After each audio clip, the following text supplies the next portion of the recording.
Welcome to Miss Scarlett. Subscribe and don't miss out on Patreon. Have fun! In the stillness of the morning, the only sound was the persistent ticking of the bedside clock, marking each second as Joel's nerves wound tighter.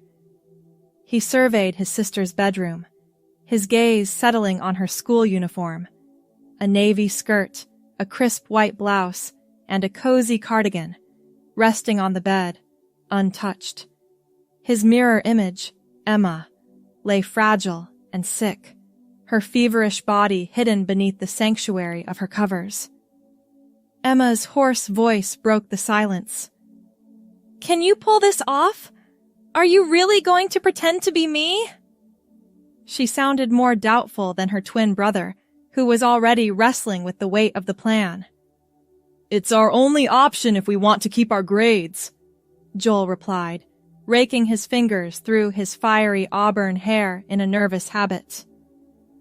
"Besides, even if we had a doctor's note, Mrs. Hawthorne would find some reason to punish us.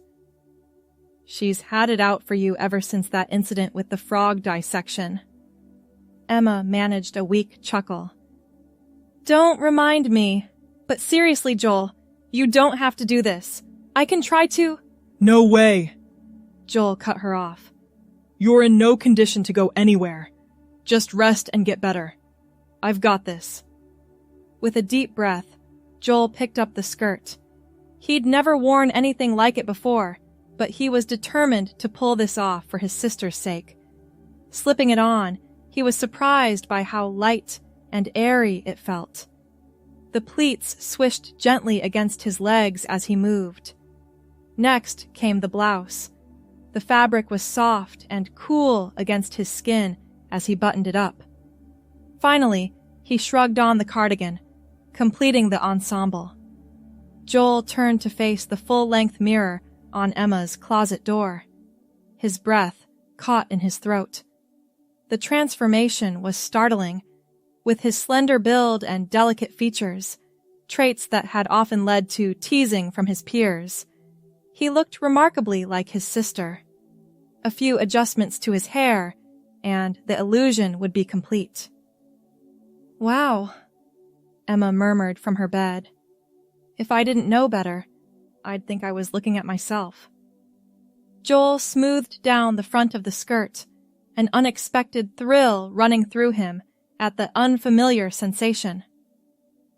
"That's the idea, right? Now where's your student ID?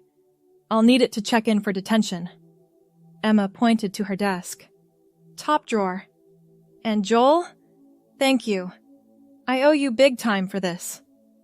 With a final glance in the mirror, Joel grabbed the ID and Emma's book bag.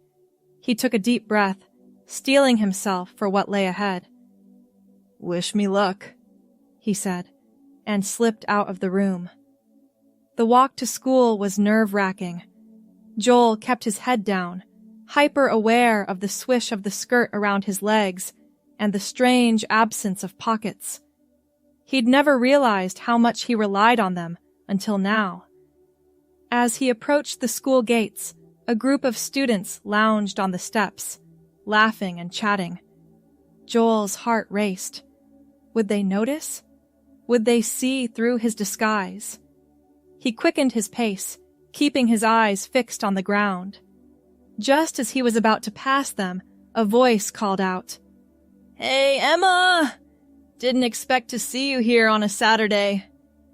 Joel froze, his mind racing. It was Tyler, one of Emma's classmates. He cleared his throat, pitching his voice slightly higher. "Oh, hey. Yeah, detention with Hawthorne." Tyler winced sympathetically. "Ouch. Good luck with that. See you Monday?" Joel nodded, not trusting himself to speak again. He hurried inside, his heart pounding. That had been close, but he'd done it. He'd fooled Tyler. The halls were eerily quiet as Joel made his way to the detention room. His footsteps echoed off the lockers, the click of Emma's sensible shoes seeming unnaturally loud in the silence. Room 203. The door loomed before him, more intimidating than it had any right to be. Joel took a deep breath, smoothed down his skirt one last time, and knocked. "Enter!" came Mrs. Hawthorne's sharp voice from within. Joel pushed open the door, his palms sweaty. Mrs. Hawthorne sat at her desk, her steel-gray hair pulled back in a severe bun. She didn't look up as Joel entered, instead continuing to scribble in a notebook. "Name?" she barked. "Emma Mitchell," Joel said, silently thanking years of mimicking his sister's voice for their parents' amusement. Mrs. Hawthorne finally looked up, her eyes narrowing as she scrutinized Joel. For a heart-stopping moment, he was sure she'd see through the ruse. But then she merely nodded and pointed to a desk in the front row. "Sit. You'll be here for the next 3 hours. No talking, no cell phones, no sleeping. You may work on homework or read silently." Joel nodded and took his seat, relief washing over him. He'd done it. He was in. As the minutes ticked by, Joel found himself relaxing into the role. The initial discomfort of the unfamiliar clothing faded, replaced by an unexpected sense of rightness. The soft fabric of the skirt, the gentle constriction of the cardigan, it all felt strangely comforting. He pulled out one of Emma's textbooks and began to read, losing himself in the familiar routine of study. The quiet of the room, broken only by the scratch of Mrs. Hawthorne's pen and the occasional rustle of turning pages, was oddly soothing. An hour passed, then 2. Joel's mind wandered, his thoughts drifting to the sensation of the clothes against his skin. He'd never given much thought to what his sister wore, but now he found himself appreciating the subtle details, the way the pleats of the skirt fell just so, the soft warmth of the cardigan. A sudden movement caught his eye. Mrs. Hawthorne stood, her chair scraping against the floor. "I need to step out for a moment," she announced. "Remember, no talking, no phones. I'll be right back." As soon as the door closed behind her, the other students in detention, a handful of boys and girls Joel vaguely recognized from the halls, began to whisper among themselves. "Psst, Emma," a girl 2 seats over hissed. Joel started, then remembered his role. He turned to face her. "Yeah? Did you finish the chem lab report? I'm totally lost on the last question." Joel hesitated. He and Emma often helped each other with homework, so he was familiar with her assignments. "The one about titration? Yeah, I got it done." The girl's face lit up. "Could you maybe explain it to me real quick, before the dragon lady comes back?" Joel nodded, slipping easily into the role of tutor. As he explained the concept, using Emma's notebook for reference, he found himself relaxing further. This wasn't so different from helping his sister at home, after all. The other students listened in, asking questions and nodding along. Joel felt a warm glow of satisfaction. He'd always enjoyed helping others understand difficult concepts, but there was something different about this interaction. The girls treated him with an easy camaraderie he'd never experienced before, and even the boys seemed more relaxed around him in this guise. Just as Joel was finishing up his explanation, the door handle turned. Everyone scrambled back to their seats, heads down over their books, as Mrs. Hawthorne re-entered the room. The rest of the detention passed in silence, but Joel caught several grateful smiles thrown his way. As the clock finally struck noon, Mrs. Hawthorne dismissed them with a curt nod. Joel gathered Emma's things, his movements unhurried. He was in no rush to leave, to shed this unexpected comfort. As he stood, smoothing down his skirt one last time, Mrs. Hawthorne called out, "Miss Mitchell, a word." Joel's heart leapt into his throat. Had she figured it out? Was the jig up? He approached her desk on unsteady legs. "Yes, Mrs. Hawthorne." The teacher's stern face softened almost imperceptibly. "I noticed you helping your classmates earlier. While I don't condone breaking detention rules, I appreciate your willingness to assist others. Perhaps you could channel that energy into tutoring. The school is always looking for peer tutors." Joel blinked, surprised. "Oh, thank you. I'll think about it." Mrs. Hawthorne nodded. "See that you do. You're dismissed." As Joel left the classroom, his mind whirled. He'd not only successfully impersonated his sister, but had apparently impressed her notoriously difficult teacher. The warm glow of accomplishment suffused him. Outside, the day had warmed considerably. Joel found himself grateful for the lighter clothing as he began the walk home. The sun on his bare legs was a novel sensation, pleasant in its unfamiliarity. He was so lost in thought that he almost walked right into someone. "Oh, sorry!" he exclaimed, looking up to find himself face to face with Alicia, one of Emma's friends. "Emma! Hey, girl!" Alicia beamed. "I didn't know you had plans today. Want to grab some ice cream? It's so hot out." Joel hesitated. He should go straight home, should end this charade before it went any further. But the thought of spending more time in this comfortable new skin was tempting. And wouldn't it be suspicious if Emma turned down an invitation from her friend? "Sure," he heard himself say. "Ice cream sounds great." Alicia linked her arm through Joel's, and they set off down the street. The easy physical contact was startling, but not unpleasant. Joel found himself relaxing into it, matching Alicia's shorter strides. "So, how was detention?" Alicia asked. "Was Hawthorne as bad as everyone says?" Joel shrugged, falling easily into the rhythm of girl talk he'd overheard so often between Emma and her friends. "It wasn't too bad, actually. I even got a compliment from her at the end." Alicia's eyes widened. "No way! Hawthorne actually said something nice? I didn't think she knew how." They laughed together as they entered the ice cream shop, a cheerful bell announcing their arrival. The cool air inside was a relief after the warmth of the day. Joel breathed in the sweet scent of waffle cones and sugar. "What can I get for you ladies?" the young man behind the counter asked with a friendly smile. "Ladies." The word sent an unexpected thrill through Joel. He ordered Emma's usual, strawberry in a cup, while Alicia chose an elaborate sundae. They settled into a booth by the window, the plastic seat cool against Joel's bare legs.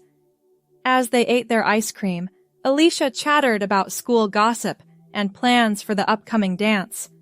Joel listened, offering occasional comments and hoping he wasn't giving himself away. "Oh!" Alicia exclaimed suddenly. "I almost forgot. Did you hear about the new club starting up?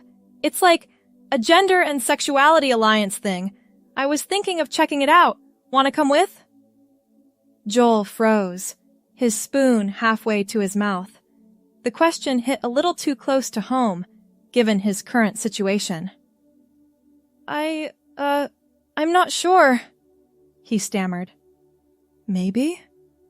Alicia nodded understandingly. "No pressure. I just thought it might be interesting, you know? To learn more about that stuff." Joel nodded, his mind racing. He'd never given much thought to issues of gender and sexuality before, but now, sitting here in his sister's clothes, feeling more comfortable than he ever had in his own skin, he couldn't help but wonder. "Yeah," he said slowly. maybe it would be interesting. They finished their ice cream, the conversation drifting to lighter topics. As they left the shop, Alicia gave Joel a quick hug. "This was fun! We should do it again soon. See you Monday!" Joel waved goodbye, his head spinning. The walk home was a blur of conflicting emotions.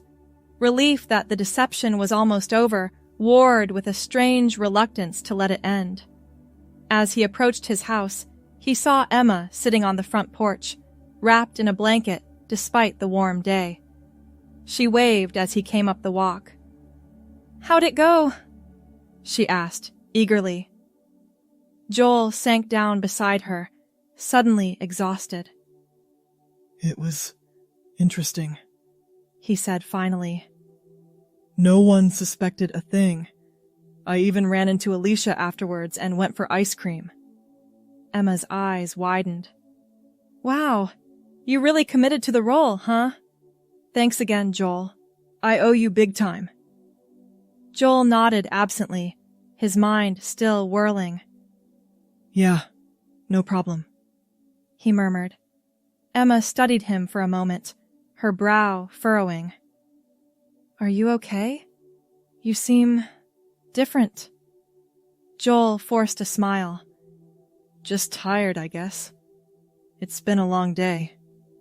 But as he stood to go inside and change, Joel knew that tired didn't begin to cover it. He'd stepped into his sister's shoes, literally, and found a part of himself he never knew existed. The question now was, what was he going to do about it? As Joel climbed the stairs to his room, each step felt heavier than the last. The events of the day replayed in his mind, a kaleidoscope of new experiences and unexpected emotions. He closed his bedroom door behind him, leaning against it with a sigh. His eyes fell on his own clothes, neatly folded on his bed where he'd left them that morning. The sight of them, once so familiar and comforting, now filled him with a strange sense of dread. The idea of changing back, of shedding this new skin he'd worn for the day, suddenly seemed unbearable. Joel crossed to his mirror, studying his reflection. The auburn hair that he and Emma shared fell softly around his face, framing features that now seemed to belong to a stranger.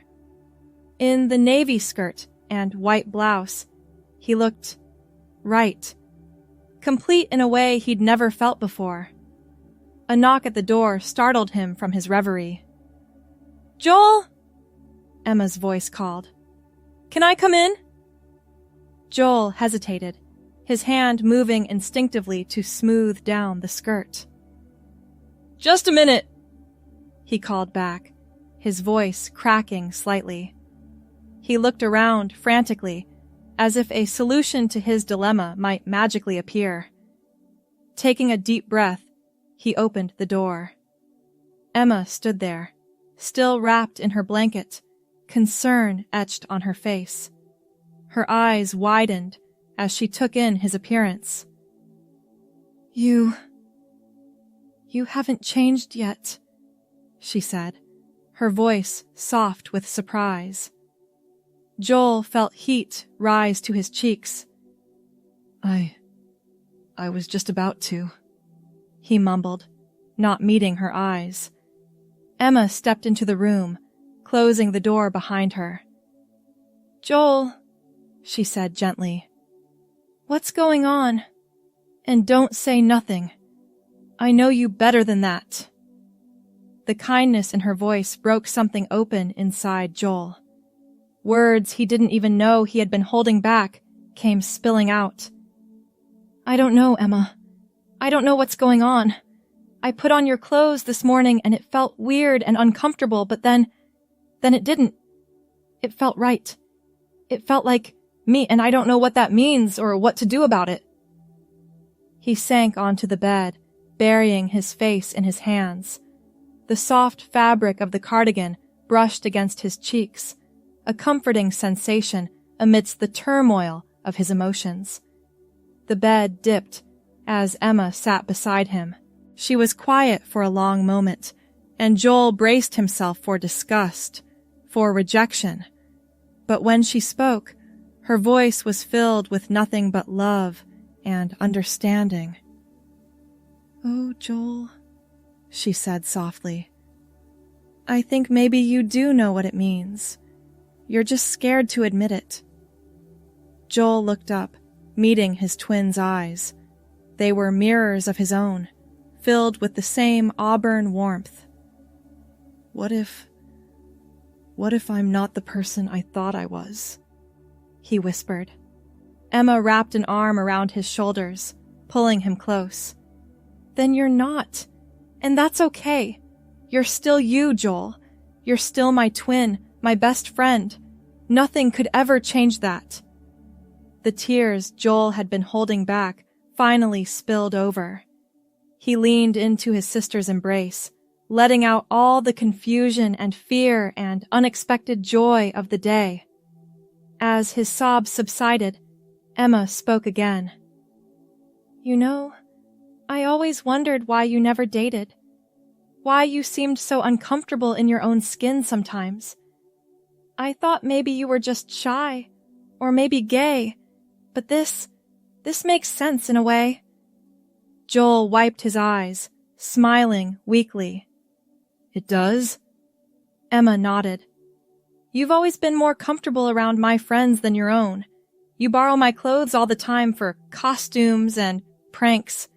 And remember when we were kids and used to play dress-up? You always wanted to be the princess, never the knight." Joel's mind raced back through memories he'd long buried. Moments of discomfort in his own body, feelings of envy when looking at his sister and her friends, the inexplicable joy he'd felt today pretending to be Emma. It all clicked into place like pieces of a puzzle he hadn't known he was solving. I think I might be transgender," he said, the words feeling strange and yet utterly right on his tongue. Emma squeezed his shoulders. "I think you might be too, and I want you to know that I'm here for you, no matter what.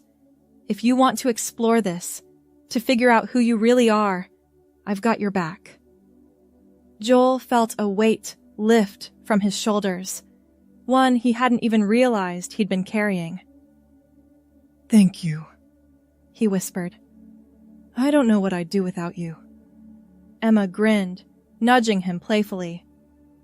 "Well, for starters, you'd have a lot less fashionable wardrobe to borrow from." Joel laughed, the sound lighter and freer than he could ever remember it being. "Speaking of which, do you think I could maybe borrow some more clothes, just to, try things out?" Emma's face lit up. "Are you kidding? I thought you'd never ask. Come on, let's raid my closet. We'll find you some outfits that'll make you feel like the beautiful woman you are inside." As they stood, Joel caught sight of himself in the mirror again. This time, instead of confusion, he felt a surge of hope. The person looking back at him wasn't quite Joel anymore, but she wasn't quite Emma either. She was someone new, someone waiting to be discovered. He said slowly, "I think I might need a new name to go with the new me." Emma beamed. "Ooh, naming time! This is going to be fun! Any ideas?" Joel, or rather the person who had been Joel, thought for a moment. "What about Joelle? It's close enough to my old name that it might be easier for people to adjust, but it feels right." "Joelle," Emma repeated, testing it out. "I love it. It suits you." Joelle smiled, feeling truly herself for the first time in her life. "Thanks, sis, for everything." As they headed to Emma's room to begin Joelle's transformation in earnest, Joelle felt a sense of excitement and possibility she'd never experienced before. The day had started with her pretending to be someone else, but It was ending with her finally becoming who she was always meant to be. The next few weeks were a whirlwind of change and discovery for Joelle. With Emma's unwavering support, she began to explore her newfound identity, trying on different outfits and experimenting with makeup. Each day brought new challenges and triumphs as Joelle learned to navigate the world as her true self. One sunny Saturday afternoon, the twins sat cross-legged on Emma's bed, surrounded by a sea of clothes and makeup. Joelle was wearing a soft pink blouse and a flowing skirt, her auburn hair pulled back in a neat ponytail. Emma was carefully applying mascara to Joelle's lashes, her tongue poking out in concentration. "There," Emma said, leaning back to admire her work. "Perfect. You look beautiful, sis." Joelle turned to look in the mirror, her breath catching in her throat. The person staring back at her was undeniably feminine, with long lashes framing her eyes and a soft flush on her cheeks. For a moment, she barely recognized herself. "Wow," she breathed. "Is that really me?" Emma grinned, squeezing her shoulder. "It sure is. How does it feel?" Joelle considered the question. "It feels right, like I'm finally seeing the real me." As they cleaned up the makeup scattered across the bed, Emma broached a subject they'd been dancing around for days. "So, have you thought about when you want to tell Mom and Dad?" Joelle's stomach clenched with anxiety. Their parents had always been loving and supportive, but this was big. Really big. "I don't know," she admitted. "Part of me wants to tell them right away, but another part is terrified." Emma nodded understandingly. "That's totally normal. But you know they love you, right? No matter what." "I know," Joelle said. I don't want to disappoint them." Emma's face grew serious. "Joelle, listen to me. You could never disappoint them by being your true self. They want you to be happy, just like I do." Joelle took a deep breath, squaring her shoulders. "You're right. I think I'm ready to tell them. Will you be there with me?" Emma's face lit up. "Of course! I wouldn't miss it for the world." That evening, after dinner, Joelle asked their parents to join her and Emma in the living room. Her palms were sweaty, and her heart raced as she perched on the edge of the sofa. Emma sat beside her, a comforting presence. Their mother, sensing the tension, leaned forward with concern. "Is everything all right, sweetie?" Joelle swallowed hard. "Mom, Dad, I have something important to tell you. I've recently realized something about myself, and it's been a big change, but also a relief." She paused, gathering her courage. Emma gave her hand a reassuring squeeze. "I'm transgender," Joelle said, her voice barely above a whisper. "I've always felt different, uncomfortable in my own skin, and now I know why. I'm a woman. My name is Joelle." The silence that followed felt like an eternity. Joelle held her breath, her eyes fixed on her parents' faces, searching for any sign of their reaction. Her father was the first to speak. "Joelle," he said, testing out the name. That's a beautiful name." Joelle's mother stood, crossing the room to kneel in front of her. "Oh, sweetheart," she said, taking Joelle's hands in her own. "Thank you for trusting us with this. We love you, no matter what. We always will." The tears Joelle had been holding back spilled over. She fell into her mother's arms, feeling the warm embrace of unconditional love and acceptance. Her father joined them, wrapping his arms around both of them.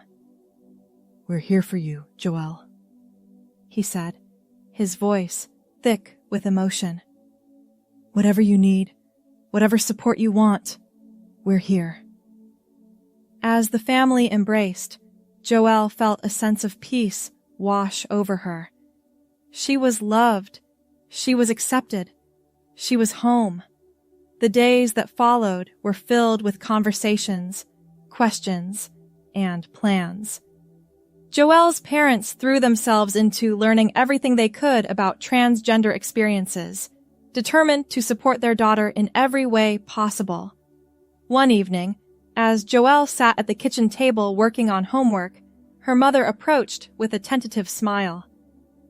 "Joelle, sweetie, your father and I have been talking and we've made an appointment for you with a gender therapist, if you're comfortable with it, of course." Joelle looked up, surprise and gratitude flooding through her.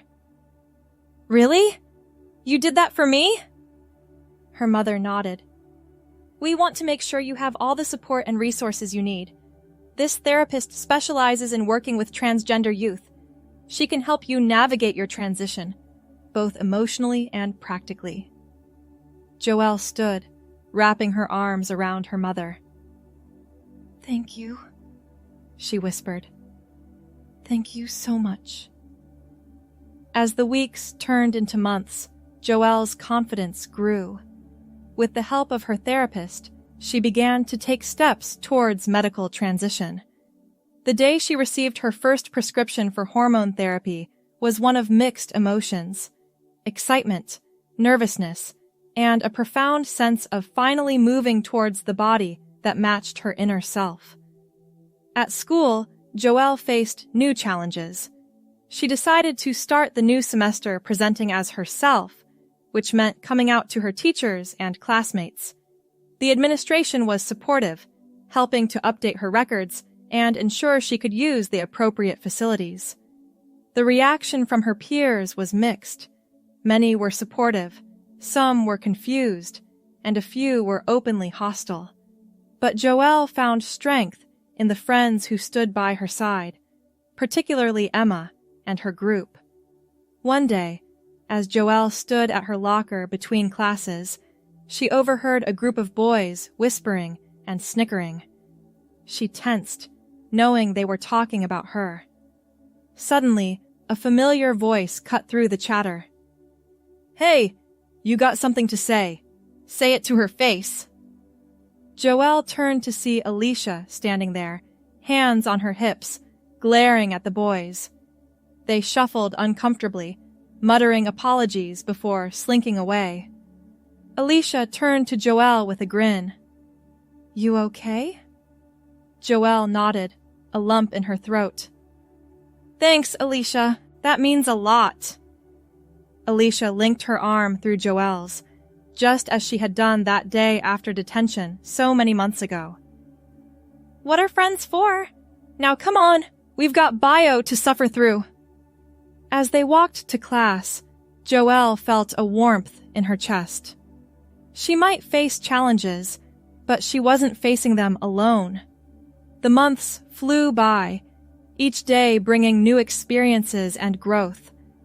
Joelle's body began to change with the hormone therapy, softening and curving in ways that made her feel more at home in her own skin.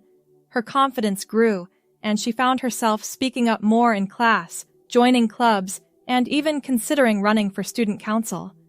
One crisp autumn afternoon, Joelle stood in front of her full-length mirror, hardly recognizing the young woman who looked back at her. She wore a flowing navy dress, her auburn hair falling in soft waves around her face. In just a few short hours, she would be attending her first school dance as her true self. A knock at the door interrupted her reverie. "Come in," she called. Emma entered, already dressed in a sparkling emerald gown. She gasped when she saw Joelle. "Oh my God, sis! You look amazing!" Joelle blushed, smoothing down the front of her dress. "You think so? I'm not sure about the neckline." Emma came to stand beside her, both of them looking in the mirror. Trust me, it's perfect. You're going to knock everyone's socks off. As they finished getting ready, applying makeup and helping each other with jewelry, Joelle felt a surge of gratitude for her sister. Emma, she said softly, I don't know if I've ever properly thanked you for everything. I don't think I could have done this without you. Emma's eyes misted over. Oh, Joelle, you're the brave one. I'm just lucky enough to be along for the ride. She pulled Joelle into a tight hug. I'm so proud of you, sis. So proud. The dance was a whirlwind of music, laughter, and twinkling lights. Joelle danced with her friends, her dress swirling around her legs, feeling more alive and free than she ever had before. As the night wore on, she found herself by the punch bowl, catching her breath. Hey, a voice said beside her. She turned to see Tyler, the boy who had mistaken her for Emma that fateful detention day. Joelle, right? You look really nice tonight. Joelle felt a flutter in her stomach. Thanks, Tyler. You clean up pretty well yourself. Tyler rubbed the back of his neck, looking nervous. I was wondering, would you maybe want to dance? With me, I mean. Joelle's heart skipped a beat, her first dance invitation as herself. She smiled, taking Tyler's offered hand. I'd love to. As they swayed to the slow song, Joelle caught Emma's eye across the room. Her sister gave her a thumbs up and a wink. Joelle grinned back, feeling as though her heart might burst with happiness. Later that night, as Joelle lay in bed, replaying the events of the evening, she marveled at how far she'd come. From that nervous boy in a borrowed skirt to the confident young woman she was becoming. It had been a journey of self-discovery, courage, and love. She thought about the future stretching out before her, college applications, maybe a serious relationship someday, a career, a life lived authentically as herself. There would be challenges, she knew, but she also knew she had the strength to face them. Joelle closed her eyes, a smile on her lips. She was exactly who she was meant to be, and her story was just beginning. Thanks for watching, my girlies! Be sure to check out Patreon for more!